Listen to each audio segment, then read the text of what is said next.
इस वक्त की बड़ी खबर आपको बता देते हैं, पटना से मिल रही है। पटना में नाव पलटने से हो गया है बड़ा हादसा। गंगा दशहरा है दरअसल आज, और गंगा दशहरा पर पवित्र नदियों में स्नान का विशेष महत्व है। ऐसे में स्नान करने के लिए लोग पहुंचे हुए थे। नाव पलटने से हादसा हो गया। नाव पलटने से 17 लोग लापता बताए जा रहे हैं। लोगों को निकालने की कोशिश जारी है। बाढ़ इलाके में उमानाथ घाट पर यह हादसा हुआ है। तस्वीरें भी आपको दिखा रहे हैं, लोगों की भारी भीड़ वहां पर। पटना में यह दर्दनाक हादसा गंगा दशहरा के दिन नाव पलटने की वजह से हादसा हो गया। हादसे के पीछे की हालांकि वजह क्या रही अभी पता नहीं चल पाया है। पटना के बाढ़ में गंगा नदी में नाव पलटने से कई लोग लापता बताए जा रहे हैं। कुछ लोगों को वक्त पर बचा लिया गया, लेकिन अभी भी कई लोग ऐसे जो मिसिंग हैं।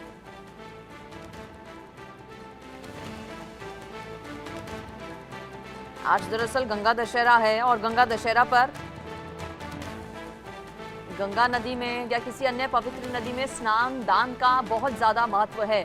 तस्वीरें आप देखिए, भीड़ आज सुबह सवेरे से ही, चाहे उत्तर प्रदेश की बात करें, उत्तराखंड हरिद्वार ऋषिकेश की बात करें, या फिर आप उत्तर प्रदेश में प्रयागराज काशी ले लीजिए। यहाँ पटना में तो हादसा ही हो गया है। तस्वीरें भी जिसके हम आपको दिखा रहे हैं, लोगों की भारी भीड़ यहाँ पर इकट्ठा थी। नाव पलटने की वजह से यह हादसा हो गया। कई लोग लापता बताए जा रहे हैं। सूचना मिलते ही टीम्स मौके पर पहुंची हुई हैं। वक्त पर कुछ लोगों को बचा लिया गया, लेकिन कई लोग अभी भी लापता हैं। इसमें महिलाएं भी हैं। पटना से इस वक्त की ये बड़ी खबर, जहां पर नाव पलटने से हो गया है हादसा। पटना की बाढ़ में नाव पलट गई है। 17 लोग बताया जा रहा है लापता। कई लोगों ने तैरकर वक्त रहते अपनी जान बचा ली। लापता लोगों की तलाश अभी चल रही है। एसडीआरएफ की टीम मौके पर पहुंची है, प्रशासन मौके पर मौजूद है। पटना के पास बाढ़ में गंगा दशहरा के दिन आज ये मामला सामने आया है, जब नाव पलटने की वजह से कई लोग लापता हो गए। बताया जा रहा है कि कई लोगों ने तैरकर बाहर निकलने में सफलता हासिल कर ली। कई लोग अभी भी लापता हैं।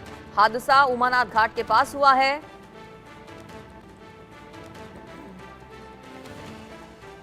ज्यादा जानकारी इस पर मैं ले लेती हूं। मेरे साथ हमारे संवाददाता रितेश मिश्रा जुड़ गए हैं। रितेश, नाव पलटी कैसे, वजह क्या रही? क्या क्षमता से ज्यादा लोग सवार थे नाव में, और अपडेट क्या है? देखिए, अपडेट ये है कि अभी भी 5 लोग जो हैं, कुल 17 लोग एक ही फैमिली के थे, और गंगा दशहरा है और बाढ़ का उमानाथ मंदिर है। काफी दूर दराज के इलाके से लोग आते हैं और वहां पर लोग पूजा पाठ करने के लिए पहुंचे हुए थे। लेकिन अब एक ही नाव पर सवार होकर गंगा के उस पार लोग जा रहे थे। अचानक नाव जो है वो डूब गई। 12 लोगों को किसी तरीके से रेस्क्यू किया गया है, लेकिन 5 जो लोग हैं वो अभी भी गायब हैं।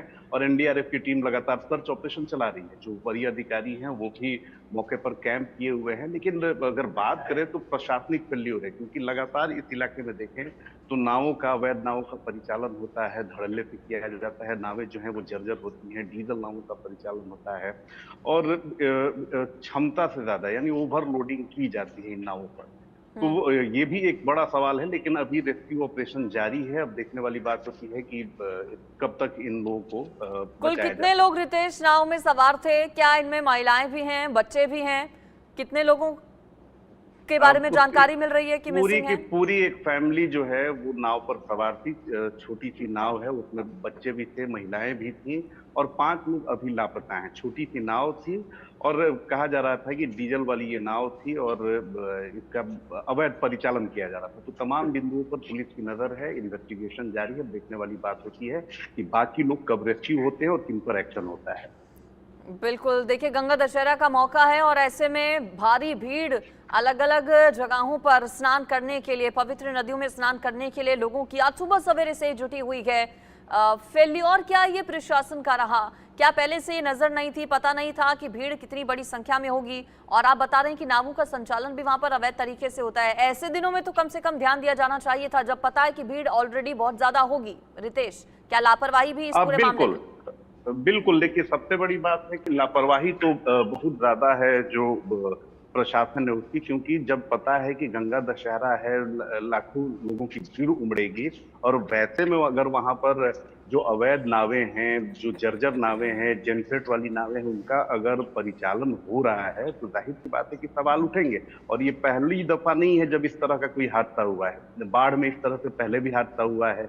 राजधानी पटना में भी कई सारी जो नावें हैं वो डूबी हुई हैं। तो प्रशासन भले ही उस समय एक्शन लेता है, लेकिन बाद में प्रशासन जो है वो खो जाता है, घटनाओं को भूल जाता है। फिर इस तरह की घटना होती है तो नए नियम बनाए जाते हैं, लेकिन समय के साथ जो है प्रशासन उन तमाम कार्रवाइयों को भूल जाता है। और इस केस में भी वही हुआ है।